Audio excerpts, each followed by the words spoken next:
Bueno, muy bien. Agradezco a las organizadoras por la invitación.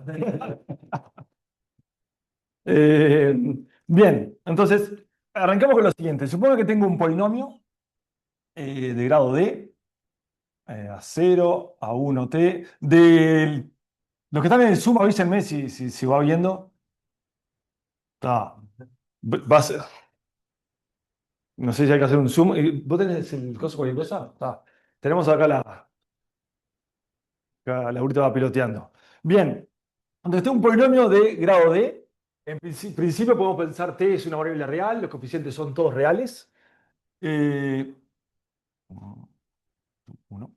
Bien, entonces la pregunta que va a ser transversal a toda la charla es, quiero mirar la cantidad de raíces que tiene este polinomio. ¿Verdad? Es el cardinal de los t en R, tal que p de t vale cero. ¿Sí? Que lo puedo escribir si quieren como simplemente el cardinal de la preimagen del cero. Bien, entonces, obviamente, si estamos en el mundo real y quiere contar raíces reales, esto depende de los coeficientes, ¿sí? Si estuviéramos en los complejos, esto típicamente tiene D soluciones, o sea, genéricamente tiene D soluciones, salvo que el coeficiente sea cero. Pero lo que nos interesamos son los reales. Piensen en, no sé, en grado 2 tengo una parábola, quiero ver cuántas raíces. Bueno, depende si la parábola corta el eje, si tiene una raíz múltiple, el cual parece ser alguna condición muy particular, o no tiene raíces, el cual podría ocurrir. Entonces, la idea ahora es, bueno, ¿qué sucede si pienso que los coeficientes son tomados al azar? Al azar. O sea, a su lo puedo pensar como variables aleatorias. Y ahora lo interesante es, claro, que n sub p, ahora que es la cantidad de raíces, transforma en una variable aleatoria. Es una variable aleatoria. Entonces, la gran pregunta es, bueno, ¿qué podemos decir de esta variable aleatoria? ¿Sí? Obviamente va a depender de cuál es la ley de los coeficientes, cómo randomicé estos coeficientes, ¿sí? ¿Qué pasó? Ok, bien. A su i, acá, ¿no está? Ya veo. Eh, bien. Entonces, la primera pregunta más básica de la variable aleatoria que podemos preguntar es, bueno, ¿qué puedo decir de la esperanza? ¿Sí? Entonces, eh, la pregunta ahora, bueno, mira, marcamos.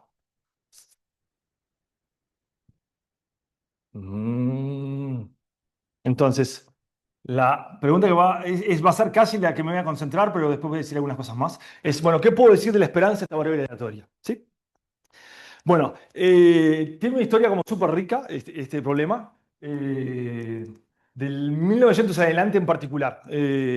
Trabajaron grandes matemáticos tipo Katz, Littlewood, Offord, Erdos, Polya y sucesivamente, cada uno con sus intereses distintos. Llegaron a este problema por distintos intereses.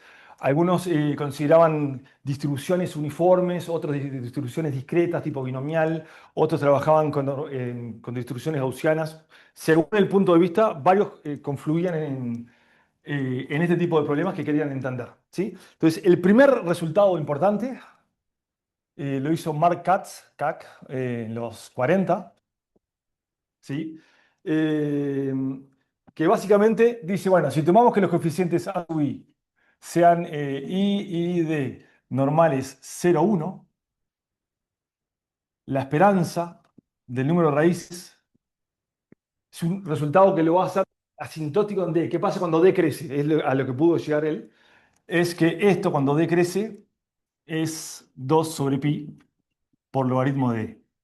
¿Sí? Si yo le pongo un D acá para decir que hay una dependencia del grado, obviamente el grado va creciendo, entonces esto es cuando D se va a más infinito. Entonces, ya es un resultado bastante como interesante. O sea, ¿qué podríamos esperar de la cantidad de raíces? Sé que en los complejos esto va a tener D raíces, y lo que me está diciendo es que en los reales, bajo esta distribución, cuando D es muy grande, va a tener el logaritmo de D. Pensemos, no sé, un polinomio de grado 1.000.000, típicamente va a tener en el orden de 10 raíces en promedio, ¿sí? O 10, 20, pero de ese orden, ¿sí? Lo cual fue un resultado bastante sorprendente para el momento.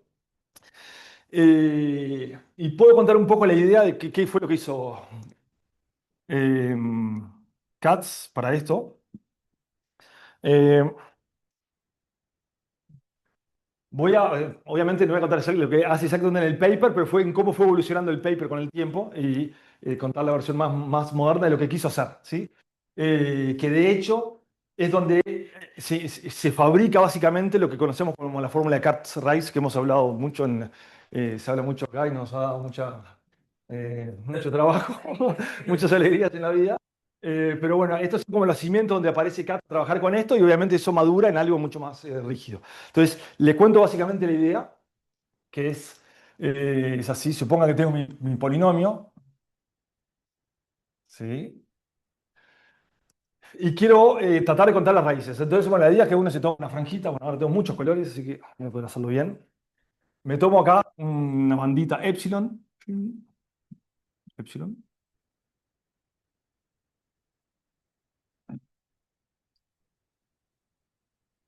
Bien. Y ahora miro solo los puntos de dominio donde la imagen de la función del polinomio está entre menos epsilon y epsilon, que es esta parte de la gráfica.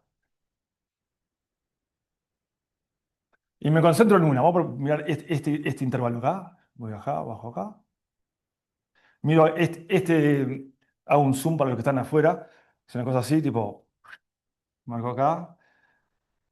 Por acá venía la banda violeta y vamos por acá. Sí, algo así.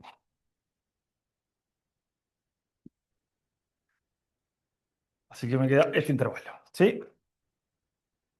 Le llamo I al intervalo este. ¿Sí?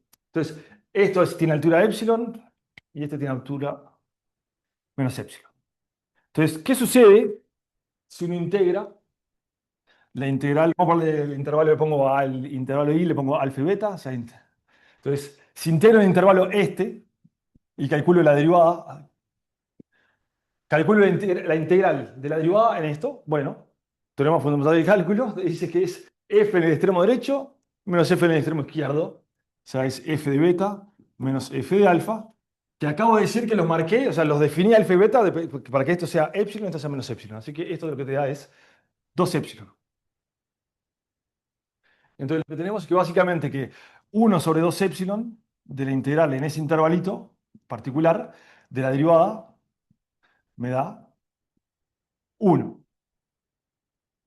Obviamente que si miraba el que estaba acá, me voy a quedar dado vuelta y me quedaron menos 2 epsilon. Entonces, básicamente lo que hace Katz es una forma de poder contar las raíces, le voy a poner valor absoluto a esto, y lo que obtiene es que la cantidad de raíces del polinomio, si el epsilon es muy chico, o sea, tengo dividido esto, es el límite cuando epsilon tiende a cero de la integral de valor absoluto de la derivada y ahora pongo las regiones donde el valor funcional es menor que epsilon. ¿Sí? Entonces pongo, no sé, algo como la indicatriz acá de que P de t P de t, un valor absoluto sea menor que epsilon.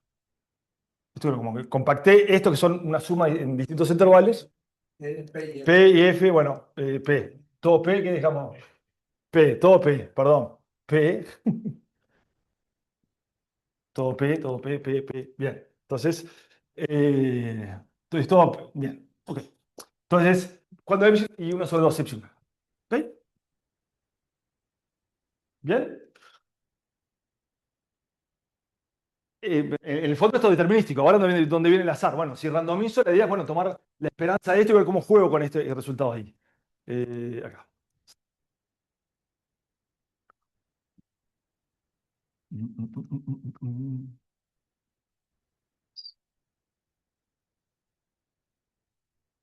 Bien, entonces, ahora randomizamos los coeficientes y usamos esa expresión. Entonces, uno toma la esperanza de eso, ¿sí? No voy a entrar con todo el lujo de detalle, pero solo para decir, bueno, mm, voy a usar la esperanza de este límite, supongo que la esperanza la puedo meter hasta adentro, que es acá donde está lo aleatorio. Entonces, básicamente te queda algo como el límite, si todo funciona bien, cuando epsilon decrece a cero, de 1/2 epsilon, de la integral de la esperanza del módulo del P' de T por indicatriz de que los valores de P son chicos, son menores que epsilon, de T. ¿Ok? Y ahora el truco es el siguiente. Bueno, la esperanza de esta variable aleatoria por esta indicatriz lo voy a como condicionar diciendo, bueno, está, a los valores de PDT. Hago una esperanza condicional, los que lo vieron, está, y si no es como que puedo descomponer esto agregando la variable, pensando en cómo es el valor funcional de PDT. Entonces, el truco es que esto lo voy a cambiar por algo así como, buenas, la esperanza de P' de T lo condiciono a que P de T valga U, esto sería entre menos epsilon y epsilon, pues lo otro vale cero, o sea, esa indicatriz es que solo me importa esta región, y acá estaría la densidad de, bueno, otra P, pongo una P acá, de la densidad de P de T, muchas P, esta es otra cursiva, algo así. Entonces, esta esperanza acá la convierto en esta integral. ¿Sí? Y bueno, la idea es que si enchufo esto acá adentro, este integral epsilon la saco para afuera, y en el límite lo que me queda es como que el epsilon es cambiar u por cero, y lo que se transforma es en lo que se llama la fórmula de Katz-Rice, porque Rice lo hizo de forma, en otro problema distinto, ¿sí? Pero llegaron básicamente a la misma fórmula, que te queda la integral en R de qué, de la esperanza del módulo de P' de t, condicionado que P de t vale cero por la densidad de P de T en cero de T. Esta es la famosa fórmula de raíz que está acá. Bien, básicamente eso. Obviamente el rigor y lo difícil de la prueba formal y obviamente en situaciones, en campos aleatorios y todo, es, bueno, es justificar todos estos cambios y, ta. Y esto ahí tenemos varios expertos, Chichi, Jean-Marc, Mario, Enrique, Cabaña, o sea, un montón de gente que fueron como con el tiempo fueron formalizando y dando versiones, pruebas de esto y versiones más generales con menos hipótesis, ¿sí? Bien. Mm, mm, mm.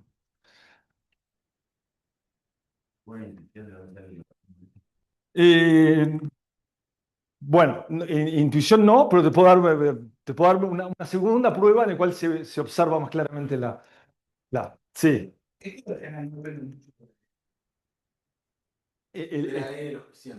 Exacto.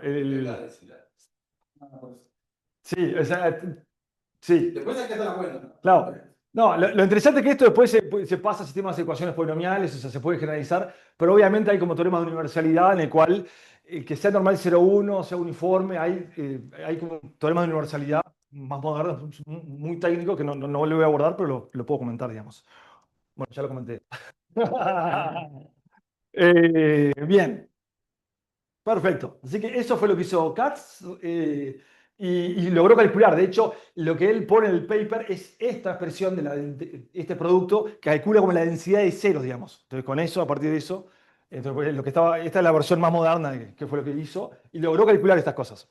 O sea, agarró PDT, calculó esta esperanza condicional que le queda a mano. Dice, tengo esta variable aleatoria, tengo esta, ¿cómo hago la correlación? Hago las cuentas, y con eso llega la expresión del logaritmo D, ¿no? Eh, Bien. Bueno, acá, un poquito más. Te voy a contar ahora una segunda prueba más moderna. No es en orden cronológico esto es una prueba de los finales de los 90. Después voy a contar un poco el orden cronológico de las cosas que sucedieron, pero esto por hacerlo más didáctico voy en este sentido. Entonces, eh, Edelman-Kostland. Edelman, de hecho, estuvo acá en Uruguay, Eh, fue uno de los creadores de Julia, un paquete del programa Julia, ¿sí? Eh, que fue estudiante de Trefetten, otro analista numérico famoso. Kosterland fue un estudiante de Smith. Y hicieron un paper que está buenísimo, se llama ¿Cuántas raíces reales tiene un polinomio? Es una obra de arte. ¿Ah? De hecho, este paper lo cuento en el primer el coloquio uruguayo de matemáticas que se hizo en el 2000, no sé cuánto, 8, 9, 8. Y voy a darle un matiz y ahí va a aparecer un poco por qué el logaritmo. ¿Está bien? Entonces, eh, ¿cuál es el truco? Bueno, de hecho estoy dando el curso de álgebra lineal numérica y le conté el truco. Estamos hablando de matriz por vector y combinación lineal de las columnas, pero también la otra versión es producto escalar de filas con columnas, y es donde aparece de manera elegante que es que el polinomio P de t, o sea, que quiero calcular los ceros, lo puedo ver como el producto interno del vector de coeficientes, A eran, A's, A sub d, con esto, este vector que se va a mover según t, t cuadrado a la d.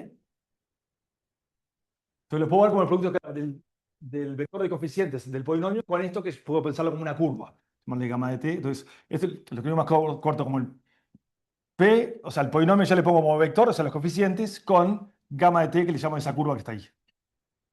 Entonces, básicamente, el número de ceros del polinomio, ¿tá? Mm, mm, mm, mm, mm, lo puedo ver como la cantidad de t's tal que p es ortogonal a la curva. Cuando esto es cero, y cuando este punto de la curva es ortogonal a esto.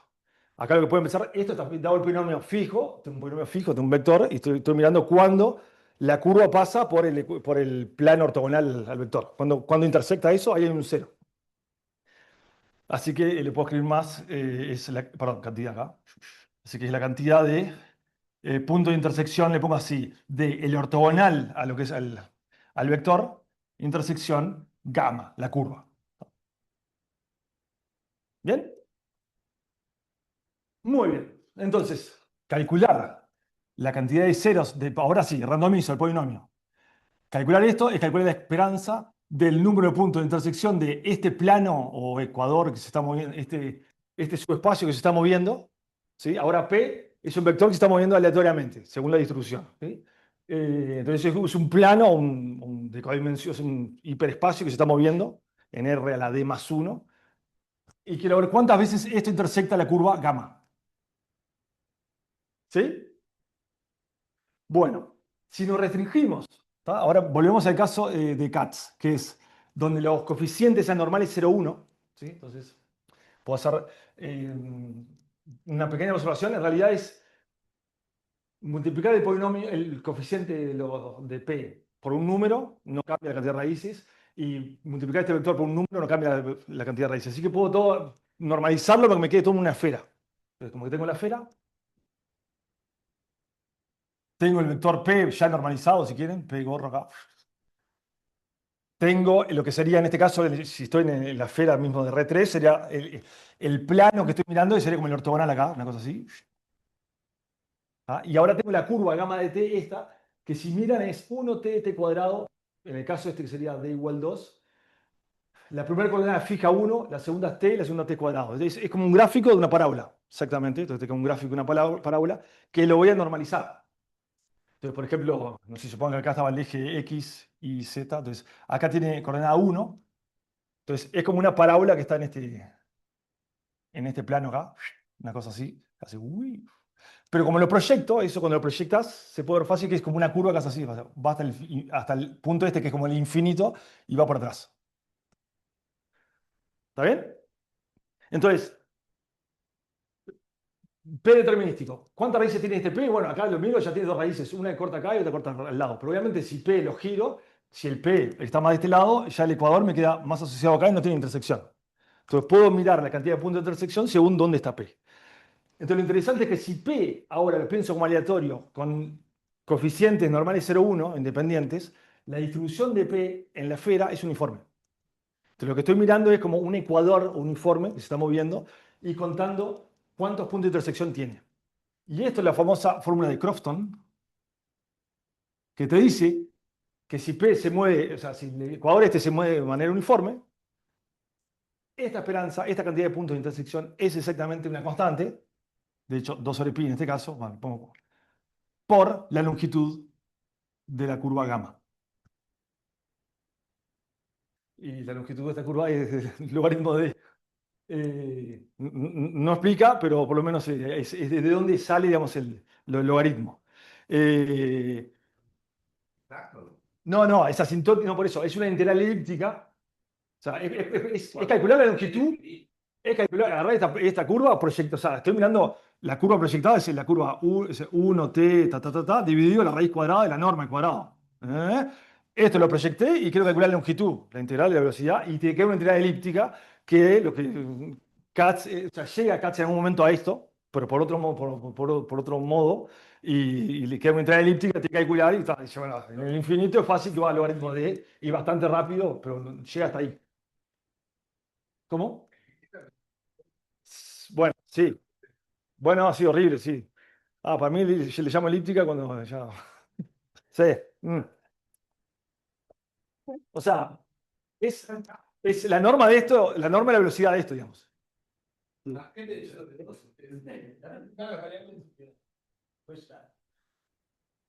O sea, para mí todo integral que no se puede hacer es una integral elíptica. Bien. Entonces, lo que es brutal es esto, el resultado de Crofton, que tirando estos ecuadores, ese promedio lo que te da es la longitud de la curva. Es un resultado formidable, pero a la vez es intuitivo. Así que les cuento brevemente el porqué. Sí, para Crofton, bueno, tenés mil versiones, hasta rectificables, hay varias versiones modernas. Sí, sí, sí, sí, sí. Sí, de hecho va a ser rectificable. Todo lo que puedas aproximar básicamente como por poligonales funciona, porque el argumento es ese. ¿Qué pasa si es un pedacito de Ecuador y es muy fácil verlo?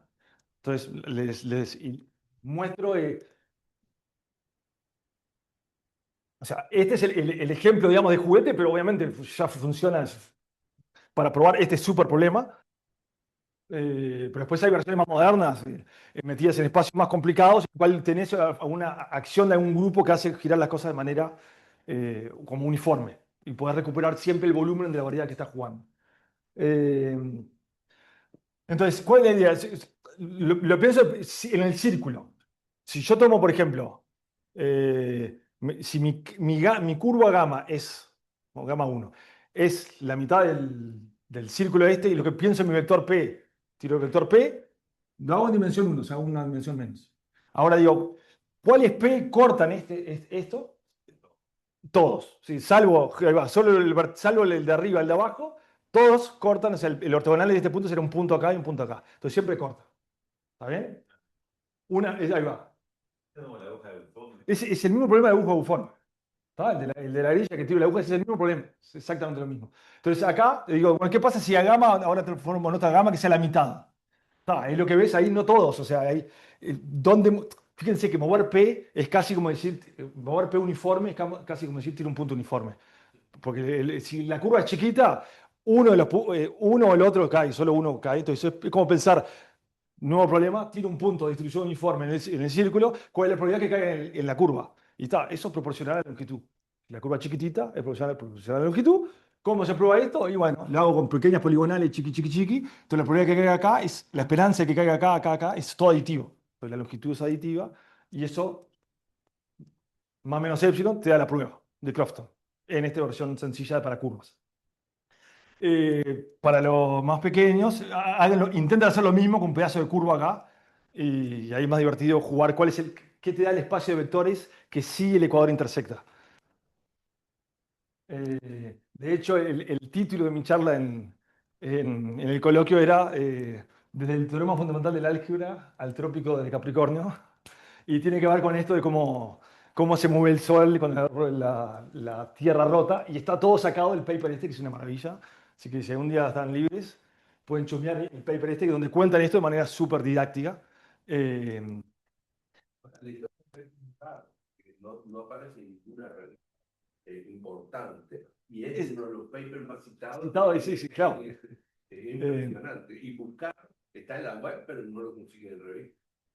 Sí, no, está buenísimo. Así como, y eso está citado a todos lados porque es un paper que ilumina estas dos piezas de como probabilidad y geometría, que obviamente todo el maestro de esto fue Santaló, que de hecho estuvo viviendo en Buenos Aires, que es el capo, el padre de la geometría integral, que está atrás de todo esto, ¿sí? Que es una mezcla entre probabilidad y geometría, ¿sí? Bien, como venimos de idea. Perfecto. ¿Todo bien hasta acá? Bien, entonces, damos un salto cualitativo al problema que es ahora, ¿qué pasa si en vez de mirar un polinomio, miro un sistema de ecuaciones polinomiales?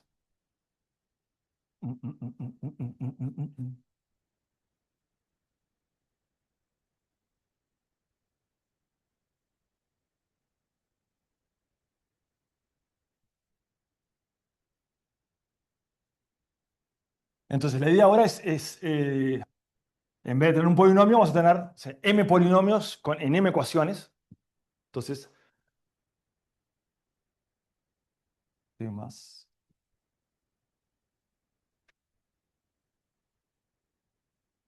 Entonces, la idea que ahora mi polinomio P lo puedo pensar como que va de Rm en Rm.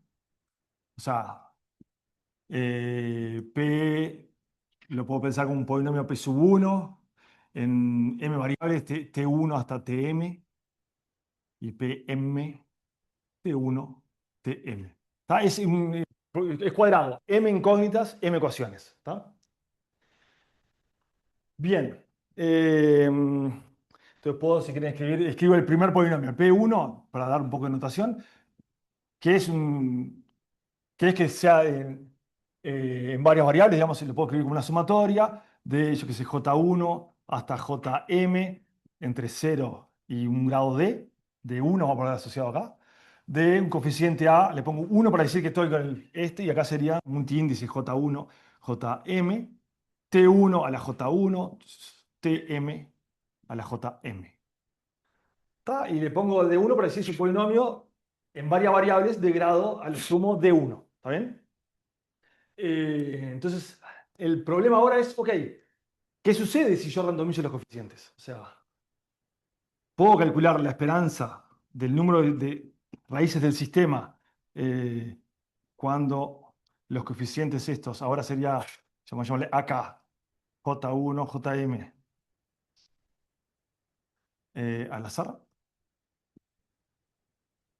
Entonces, la pregunta es, ¿qué puedo decir? O bueno, de hecho, esto se transforma en una variable aleatoria. Y primera pregunta razonable, lo único que puedo decir, la más sencilla, además, es que puedo decir el promedio de la cantidad de raíces de este sistema. ¿Está? En los complejos, digamos, en los complejos, con las variables complejas, típicamente es un resultado de Besut, es como la extensión del teorema fundamental del álgebra que te dice que este sistema polinomial, de manera genérica, si los coeficientes son de hecho tirados al azar, te tiene que dar el producto de grados de soluciones. O sea, cuando tenés un polinomio sería solo el grado, si tengo varios es el producto de los grados. ¿No? Esto es el teorema Besut. Teorema Besut. Besut. Esto sería cantidad de raíces genéricas en C a la M. Bien. Entonces la idea es, bueno, ¿qué podemos decir? Sí, Internar todo. sí, sí, sí, va. Sí, en común. No digo, no me parece tan obvio porque ya el producto se anula una y dice, Bueno, claro, la idea, una forma de pensarlo es, miro esto igual cero, esto me da como una subvariedad, una variedad algebraica en el cual voy intersectando esas cosas y tal. En los complejos haces eso, de manera genérica, obtenés puntos y esta cantidad de puntos. En los reales, obviamente, puedes ir partiendo soluciones. Ah. Bien, entonces, un breve truco, homogenizar o, no sé, algo así. No hace falta una E o no, pero no importa. Polinomios homogéneos. Entonces, hay un truco que es, claro, yo estoy mirando las raíces de esto en el espacio RM, que es infinito, me gustaría como controlar las raíces hasta las más apretadas. Como fue cuando hicimos lo del círculo, pasamos a la esfera y podemos controlar las raíces ahí y no mirar las raíces al infinito. Entonces, un truco es el siguiente, lo hago breve para los que nunca vieron esto, pero si tengo un polinomio en dos variables, o en una variable. Por ejemplo, las raíces de este polinomio, igual cero, está, es de raíz menos uno y uno. ¿Sí? Otra forma de pensar esto, un polinomio de grado de polinomio en una variable, es agregar una variable extra y pensar el problema en el plano. Entonces yo podría completar esto de esta manera agregando un y al cuadrado acá, igual cero. Entonces ahora esto sería, el conjunto de solución de esto sería x menos y igual cero y x más y igual cero, o sea, x igual y o x el opuesto a y. Y esto te da dos soluciones, que es esta que está acá y esta que está acá. Entonces, este es el polinomio homogenizado de este. Entonces, las dos raíces estas, ahora las puedo representar con estas dos direcciones, cero. Los polinomios homogéneos tienen esa propiedad que si un punto es raíz, ahora en el plano, cualquier múltiplo es raíz. ¿Para eso? Porque si xy vale, para un xy particular vale 0, en 2x, 2y también vale 0. Sale el número 2 para afuera, como al cuadrado. ¿Sí? Entonces, puedo representar las raíces estas individuales como dos raíces que están acá. ¿Sí? De hecho, es un ida y vuelta, es el mismo camino. Si yo pongo y igual 1, diciendo, miro las soluciones, pero solo con y igual 1, estoy mirando acá, y la que te va a aparecer es esta y esta, que son justo el -1 y el 1. Entonces no es que me agrega raíces esto, te vuelvo para atrás. ¿Está? Hay un detalle nomás que me agrega una raíz al infinito, bueno, no importa. Olvídense de eso. Entonces puedo contar en vez de raíces acá, puedo pasarlas y agregar esta nueva variable. Pero lo bueno es que ahora son direcciones por el origen. Entonces, esto formalmente se puede llamar lo que es el espacio proyectivo. Son las rectas por el origen en el plano, que es un espacio compacto. Pero si no, la forma más barata es, puedo mirar las raíces, contarlas en el círculo. Entonces, cada raíz de esta me cuenta dos veces. Esta raíz tiene dos raíces acá, esta raíz representa dos raíces acá. Entonces, puedo contar la cantidad de raíces en el círculo, o sea, pongo la condición x cuadrado más y cuadrado igual 1. Conociendo la cantidad de raíces acá, conozco la de acá, divido entre 2. ¿Está bien? Y ahora tengo las raíces en un círculo, más compacto, más controlable. Bien, entonces, teorema, super teorema de los años 90, teorema de Shub-Smail, esto en los 90. Dicen, tomate tu sistema P, o sea, tomate lo que tenemos ahora, pero solo que le agregás una variable y se le agregaste 0 para que te quede homogéneo. Capaz que no dije, pero supongo, tengo este polinomio, más 2x más 1 igual 0. Homogeneizarlo es agregarle y para que todo te quede del mismo grado. Entonces, acá agrego, esto se transformaría en x cuadrado, este le agrego un y para que me quede grado 2, o sea, 2, 1 y 1, y acá que me quede y cuadrado. Este es el proceso de homogeneizar. Entonces, completás al grado d del polinomio. Entonces, lo que dice Joe es, sí, los coeficientes A, K, ahora sería J0, JM, le agregué el T0, digamos, ¿sí? A esto acá le agregué una variable y entonces le pongo el J0. Ahora estos suman D, digamos, ¿sí? O suman el grado del polinomio que estoy mirando. Si estos son normales, centrados, son números, ¿no? Porque son variables aleatorias reales, con una varianza particular que es combinaciones del grado, el del multinomial acá, JM, no importa, un grado particular, y de, entonces, la esperanza del número de raíces del sistema es igual, no es asintótico, la raíz cuadrada del número de Sutro. A mí una joya de fines del 1900. Eh, no es asintótico, eh, es para D fijo. O sea, para el grado fijo. Tengo grado de 1, de K, tengo distintos grados. ¿Sí?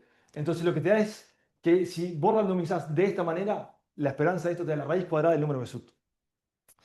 Para mí o sea, es magistral el resultado, pero lo interesante de todo, que estos Shub-Smail estaban estudiando, querían entender el problema de cuán costoso o cuán complejo es encontrar una raíz de un polinomio con una computadora. Claro, hay polinomios más difíciles, polinomios que son más fáciles. Entonces, tratando de entender eso, tipo, ¿qué tan complejo es encontrar una raíz o una raíz aproximada de un polinomio en los complejos? O sea, sé que tiene las raíces. Hace una serie de papers que se llama Complexity de Bezout Theorem. Y es una serie, son como 5 papers, en el cual cuentan que no lo podían publicar en ningún lugar, porque no se los aceptaban, nadie le interesaba el problema. Y esto aparece como una proposición en el medio del paper, del cuarto, porque necesitaban tener un resultado en el caso real de esto, y aparece ahí en el medio. Pero siempre Mike me contaba, Mike Shub, cuando estaba en la cocina en su apartamento, y dijo, tenían una fórmula que de hecho era la fórmula de Rice, pero no lo sabían, tenía una fórmula de doble coaria, ¿tá? Y empezó a hacer cuentas, digo, voy a hacer cuentas, y en un momento llega la raíz cuadrada de esto, y dice, no, fue como un momento de iluminación, y no puede creer, empezó a hablar con la gente, y tipo, bueno, hasta que se fueron convenciendo que era real el resultado. Y lo interesante es que ellos no estaban muy enterados de que toda la teoría de polinomios aleatorios tenía una larga tradición, pero no se salía de una dimensión, de una variable. Era todo en una variable. Y ahí aparecían resultados del de Katz, después Maslova logra extender esos resultados, empieza a calcular varianzas, hace una especie de teorema central del límite, pero todo para unidimensional. Una vez que aparece este paper, explota de vuelta el área diciendo, bueno, alguien descubrió una herramienta para poder atacar nuevos problemas. Lo interesante es que una vez que conocen este paper, Mario y Jean-Marc, dice, pero esto lo podemos hacer con la fórmula raíz, así, y lo hacen, lo generalizan. Entonces, ahí es donde Mario y Jean-Marc se meten a esta área de cero de polinomios. Sí, sí, sí. Yo en 2001 vengo ¿cómo se llama el uruguayo japonés que trabaja en Felipe le había dado un artículo, le había dado un artículo y Mario me dice, Felipe me metió este artículo y yo lo sé hacer estoy hablando de 2001, y yo lo sé hacer con fórmula de Rice. Tú no le quieres echar un vistazo, y yo veo aquello está lleno de polinomios de tal locura, y yo, pero tú estás loco, esto no tiene nada que ver con lo que hemos trabajado durante 15 años. A partir de esa relación con Felipe, es que ellos empiezan a trabajar, porque el libro de Jean-Marc y de Mario, la primera redacción, digamos, es de 2007, y esto está en 2001. Así que Felipe Cooker es quien lo pone en contacto con esta idea. Exactamente, sí, va. Sí, yo conocí a Mario justo en esa época, estaba con todo, me acuerdo, su cabeza era eso. Pero me ponía a estudiar otras cosas, pero a la vez escuchaba charlas de él y me comentaba un poco de estas cosas, pero para mí era todo como... eh, pero bueno, sí, Felipe, sí. Esa raíz, si yo la paso de dimensión 1, me queda ahí. Bueno, la versión, en vez de normales 0,1, pues normales con la varianza.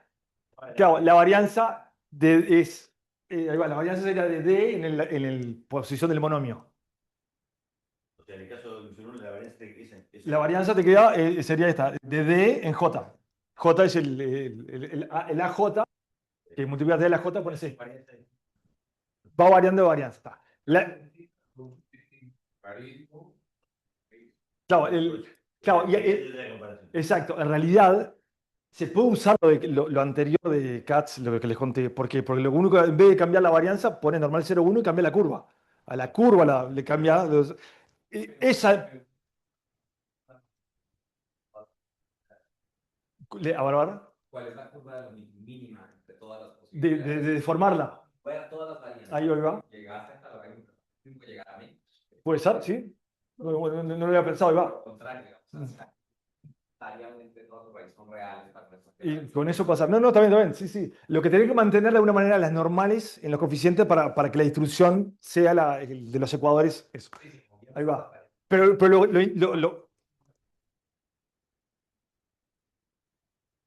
¿cómo? La mínima, pero suma de varianza constante. Ahí va. Sí, no, claro, con alguna normalización, sin duda. Pero claro, lo interesante es que si cambiás la curva, gamma de t, la 1t, le pones 1 sobre t, raíz cuadrada de este número, t cuadrado sobre raíz cuadrada del número asociado, cuando calculas la longitud no te queda elíptica, te queda una papa.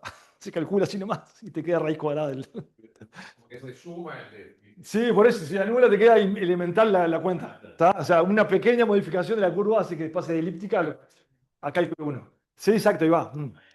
Ahí va. Descubría estudiando la presidencia que si en lugar de D sobre J pones DJ al cuadrado la varianza, entonces tiene los polinomios de Bernstein y por ahí hay todo un camino que nadie ha explorado porque Diego lo dejó de poner. Bueno, capaz que al final lo cuento. Si me queda algo, les cuento el final. Bien, capaz de una breve explicación de por qué por qué no normal es 1 acá.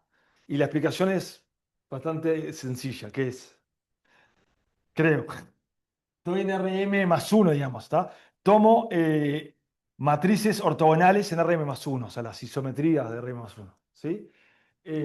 Tomo mi polinomio, en vez de evaluarlo en T1, en T0, Tm, lo que hago es lo transformo, lo giro por una transformación ortogonal. sea, le enchufo acá, da una U acá, los transformo. Y ahora calculo P de vuelta. ¿Se entiende? O sea, cuando hago esta matriz por esto, me queda combinación lineal, le aplico P a eso y hay que empezar a hacer cuenta. Lo interesante es que la ley es la misma, los coeficientes tienen la misma ley. O sea, los modifiqué todo, pero cuando obtengo son monomios de vuelta, pero los coeficientes tienen la misma ley. Ese es el truco. Esto viene más de la física, que estudiaban mucho este problema de sistemas polinomiales con esto, porque quieren que las cosas no dependan del marco de referencia. Entonces quieren leyes que si yo giro la base ortonormal del dominio, la ley sea exactamente la misma. Entonces, esta ley aparecía natural, estos coeficientes en la física, y es lo que permite de alguna manera elegante tener, ¿sí? Bueno, no, es una que hace, es la única que hace que los coeficientes sean independientes. Podés tener otra, pero ahí hay dependencia de los coeficientes. Eso también lo puse en está en mi tesis, no de maestría. La tesis de maestría puse ejemplos, ahí jugué un poco con eso. No, no. Eh, bien, ¿qué más? Bueno, la prueba que hacen ellos es en el fondo una fórmula de raíz. O sea, nunca o sea, no la conocían y la mirás, y Mario tampoco la miraba, y decía, ¿qué es esto? Y tal, ahora ya tenemos un grupo que estamos convencidos, es el mismo objeto, es el mismo objeto. Es lo que habla, Federico Carrasco ha hablado varias veces de esto de la fórmula de Coaria, el Coaria trick, que es una forma de pasar de polinomios a soluciones, donde en principio no hay probabilidad, y es la misma fórmula. Ellos van vía esa fórmula. Pero no tengo tiempo de contar eso, si a alguien le interesa le puedo contar, y si no, porque le pregunto a Fede cuando vuelva a Suiza. Bien. Entonces,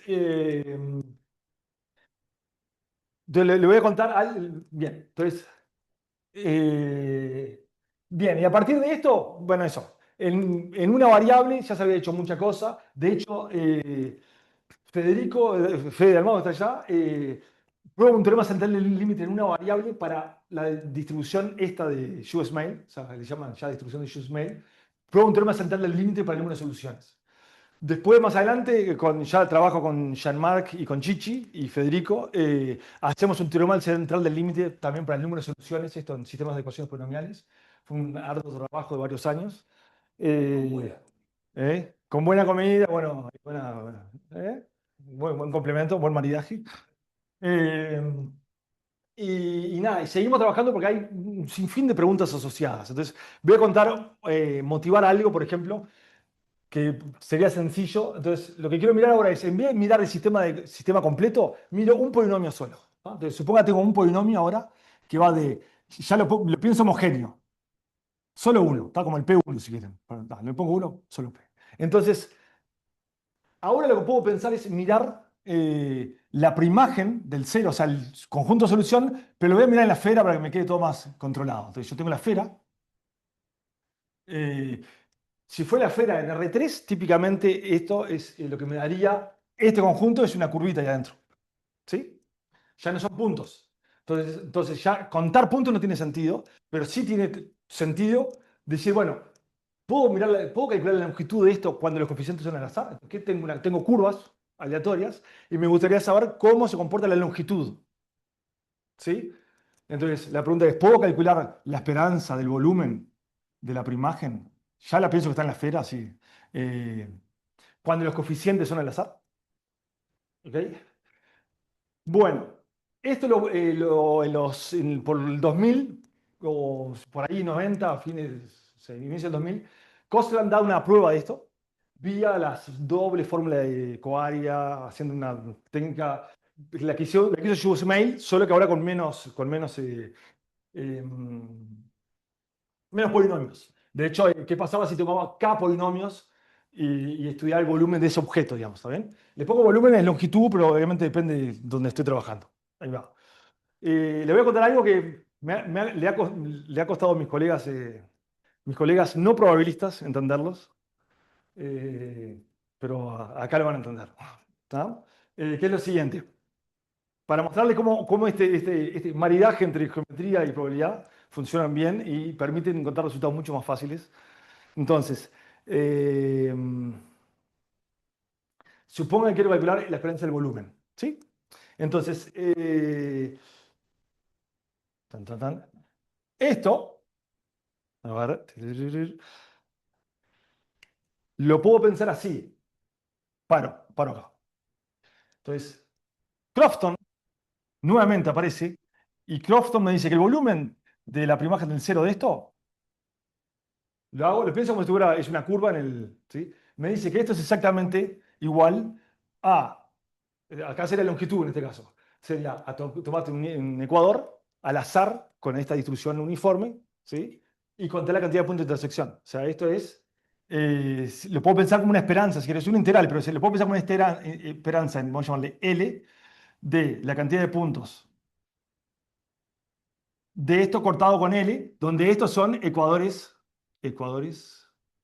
al azar. Al azar y bueno, que la distribución es uniforme. Entonces, una forma de abrir, esto es Crofton de vuelta, ¿no? De hecho, vale en varias variables exactamente igual. Lo único que tienes que hacer acá es, si esto fuera RK, lo cortás no con ecuadores, o sea, con subespacios, vas poniendo subespacio para que la dimensión de esto sea un punto y le pones la cardinal. ¿Tá? Son versiones de Crofton. Pero esto es lo que vimos antes, sería una integral, pero le pongo esperanza por algo que... Bien. Entonces, el volumen de esto sería este promedio de cantidad de puntos de intersección de esto con ecuadores al azar. ¿Sí? Bien, pero entonces, si yo tomo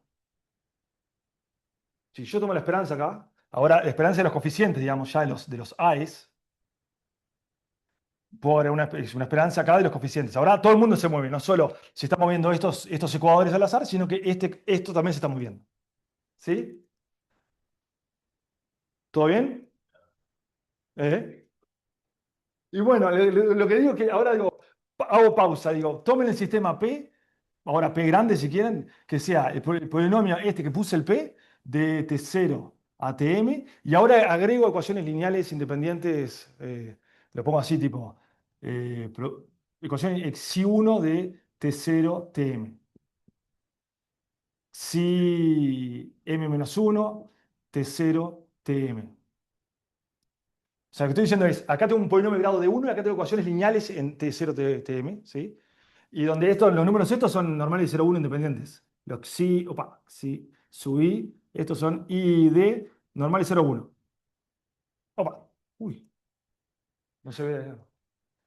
¿Se entiende lo que dice? Agarré este sistema, lo completé con ecuaciones lineales independientes, todo de todo el mundo. ¿Ven que se parece? O sea, en realidad lo que estoy haciendo en el fondo, este ecuador al azar, con distribución uniforme, es lo que resulta de intersectar todos estos espacios. ¿Está bien? Entonces lo que digo es, esto que está acá me calcula la esperanza del número de soluciones de este sistema. ¿Eh?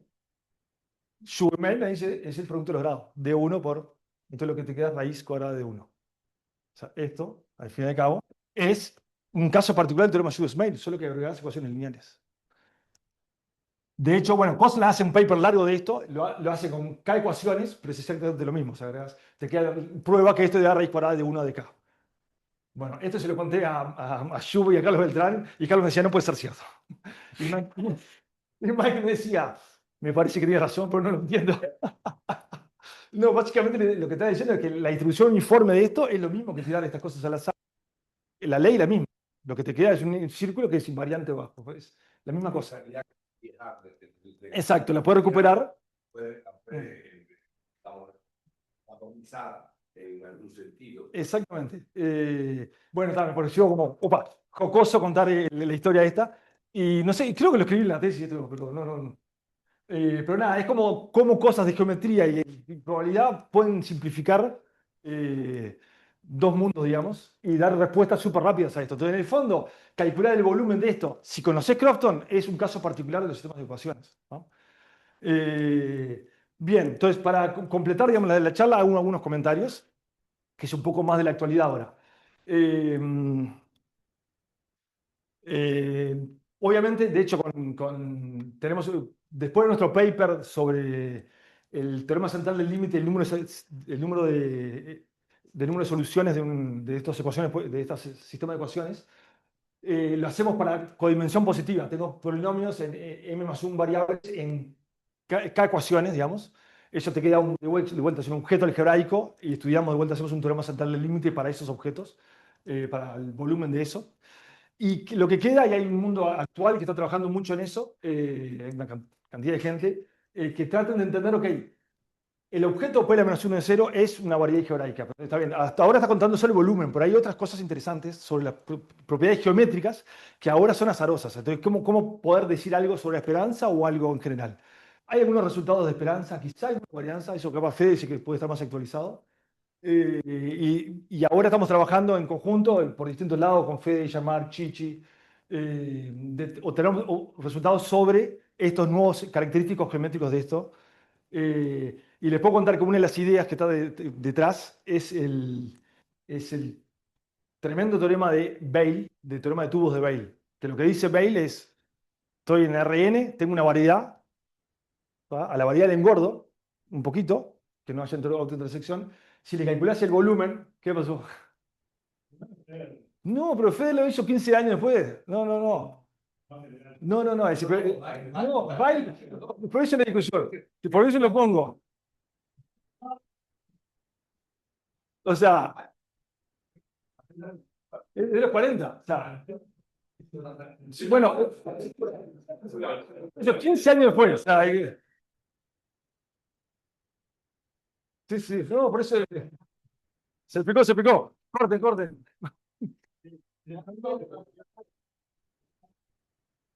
De hecho, no.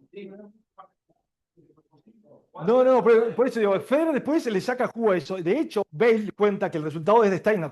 O si vamos más por atrás, que Steiner lo hace para codimensión 1. Entonces lo que dice es, agarrás la variedad, la engordás, calculás el volumen de eso. Los coeficientes te aparecen características geométricas intrínsecas de la variedad. Lo cual quiere decir que si yo tengo una variedad y la muevo isométricamente, o sea, el plano, dentro del espacio, el volumen en el entorno no cambia. ¿Tá? Tengo un papel, lo empiezo a doblar de manera suave, eso no cambia el volumen. O sea, parece el paper, por eso fue como toda una hazaña de Bale. Y no solo eso, sino que los coeficientes te aparecían el volumen y las demás componentes, la cantidad de componentes, características de Euler, todo. O sea, en el fondo, exacto. Entonces, en el fondo, los coeficientes lo que prueba es que para ellos es más técnico. Y los que hagan geometría y superficies, cuando tengas el mapa de Gauss, que el de la superficie, ese mapa es lo que te da la geometría local de la superficie. Entonces, la derivada de ese mapa te da un mapa autoadjunto que tiene unos valores propios. ¿Tá? Nada, tengo la variedad que está torcida y miro el campo normal, miro cómo se mueve.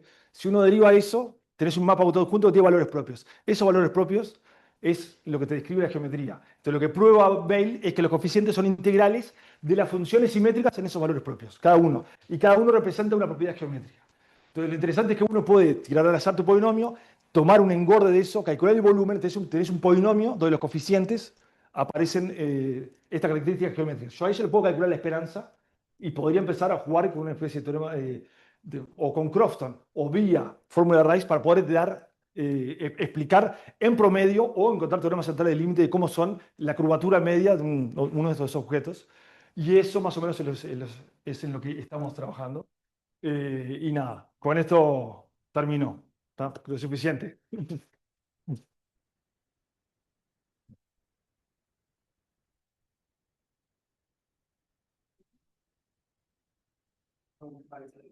No juegan un papel a la que pasan de otras exponenciales. Eh, es una buena... no, de hecho, Pero claro, sí, sí, claro, claro. De hecho, o sea, primero, en mi tesis de doctorado tengo una parte ahí donde hago justamente eso. Yo digo, estos resultados simplemente que tengo funciones y el cual puedo contar y tengo un resultado de cantidad de raíces para exponenciales o algo así. Pero me quedaron ahí y dije, no, no sé, tampoco me interesaron a mí. Me di cuenta de que se puede generalizar, pero quedó ahí. Creo que Gregorio Malajovich ha hecho cosas de eso. Siempre hay una pregunta que con Mike la discutimos mucho, era el tema de la raíz cuadrada en este caso. Entonces Mike decía, che, ¿no será que la raíz cuadrada aparece por mirar cómo es la extensión de Galois o la extensión de R a los complejos, que es de orden 2? Si la raíz cuadrada de eso no aparece, si no viene de ahí la explicación, de lo complejo tiene D y en lo real tiene la raíz cuadrada de ese número. Entonces hubo trabajos para los números p-ádicos donde uno conoce las extensiones Y bueno, no sale exactamente eso. Entonces ahí quedó medio trunco esa posible explicación. Pero bueno, hay todo un mundo, obviamente, claro. Para mí hay cosas más generales arriba que todavía no estamos interpretando y parece como súper desafiante. No, como mucha gente ha trabajado con base, con binomios, Ajá. y hay resultados similares. Pero, por ejemplo, hay una base que muy cara a los probabilistas, que es la base de Lee. Ajá. Varios resultados sobre el cielo coeficiente normal 0,1 o otra cosa, normal es 0, que Ahí va. de combinaciones, los primeros de polinomio de Lee, ¿verdad? Ujú. Ya es un polinomio grado D, esencialmente. No se sabe calcular la esperanza. No, obviamente, claro, esto es lo que dice Chiche. Estamos en base monomial, pero podemos tomar otra base y empezar a jugar. Si me dan 3 minutos, le cuento algo también que es divertido, que es así. Sí. Ustedes tenían un resultado con Colin sobre funciones geométricas. Bueno, bien, sí. De hecho, sí, hay extensiones para problemas trigonométricos, o sea, sí, sí, hay. eh, Problemas trigonométricos es otra forma de tengo una base como de Fourier y randomizo los coeficientes. Eh, Para expansiones de Turbi de hace 2 años. Sí, por eso hay todo un mundo con eso, o tomando base de polinomios ortogonales, randomizando y tratando de entender. Pero claro, no conozco realmente eso, hasta qué lugar es como una extensión de esto, digamos. Pero le doy un ejemplo de juguete, que es el siguiente, que no es tan de juguete, pero tomo polinomio de Bernstein. ¿Está? Entonces, eso mi orientador francés empezó a trabajar sobre esto y agarró el paper de Edelman Kostland y probó, hizo todas las cuentas y quería calcular cuál es la esperanza, el número de raíces de estos polinomios, con normales cero con la varianza de Kurzweil, en un intervalo alfa beta, y le da algo como raíz cuadrada de D por algo que, cierta función, yo qué sé, f de alfa y beta, arcotangente, no me acuerdo qué. Manda a publicar esto a una revista y en la revista, y un paper de 20 páginas, entonces la revista le mandan, bueno, el resultado es interesante, está bueno, pero para darle más peso, capaz que estaría bueno tener un resultado en varias variables. Y ahí como quedó, en un laburo, ¿viste? No se animó, quedó ahí como truncado. Yo estaba en Toronto, entonces viene y Jean-Pierre me cuenta el problema este. Me dice, nada, no, digo, tengo te mando el paper, si podés generalizarlo, más variable, lo mandamos a publicar. Ok, ta. Cuando se va, pero no pasó 5 minutos, que momento que se te prende la lamparita y les cuento Yo digo, bueno, pero, quieren contar la cantidad de raíces de esto. Pero digo, hago este cambio. Pongo x igual t, ¿sí? E y igual 1 menos t. Cambio. Entonces digo, esto es el polinomio a sub i, x a la i, y a la d menos i. Se parece mucho a lo que ya conocemos. Pero claro, no son independientes, pero la condición es que la suma de las dos es 1. Entonces digo, pero estamos mirando las raíces del polinomio de Schur-Mail, pero en vez de contarlas, estoy mirando cuántas caen en esta recta o en un pedazo, si quiero que sea el alfa beta, en un pedazo de esta recta, que era tipo marco alfa y beta acá, subo acá, y digo, bueno, ¿cuántas raíces? Yo sé que la instrucción era uniforme, lo que estoy calculando es cuántas raíces caen en esta franja. Y esto simplemente depende del ángulo y raíz de D. O sea, si fuera en total sería raíz de D, si no, te lo digo, Jean-Pierre, esto, y de hecho esto vale para varias variables, lo mismo. Entonces, Jean-Pierre me escribe, no, dice, no puede ser, me escribe, se estaba yendo a Francia. Y a los días me llama y me dice, bueno, contámelo. Te lo cuento y dice, estás de razón. Está diciendo un paper de 3 páginas, fue el paper más rápido publicado en mi vida. Te lo mandamos, claro, además se habían embretado los otros, porque dijeron, no, si lo lográs generalizar es súper publicable, y mandamos un paper de 4 páginas diciendo que esto era un caso particular del Mail, ponémosla. Y lo interesante que Jean-Pierre en ese momento tenía una charla en Francia y había un francés que estaba haciendo esto de manera simulada y le daba distintos resultados. Y parece que se armó, eso me contó Mike, que Mike lo tenía pelea entre dos franceses diciendo, Jean-Pierre diciendo, mi estudiante de doctorado probó que eso que está diciendo está mal. Se armó una, tipo. De hecho, es un francés que venía mucho a Argentina, amigo también de la comunidad. Entonces, por eso quería mandar rápido el paper y tal, se publicó. Pero para contarles esto, que cosas complicadas se pueden reducir con un poco de geometría e ingenio. Y bueno, está, después obviamente hay que elaborar, pero bueno. ¿Más preguntas? Quedamos acá, sí, no. Dale, gracias. Ah. Mm.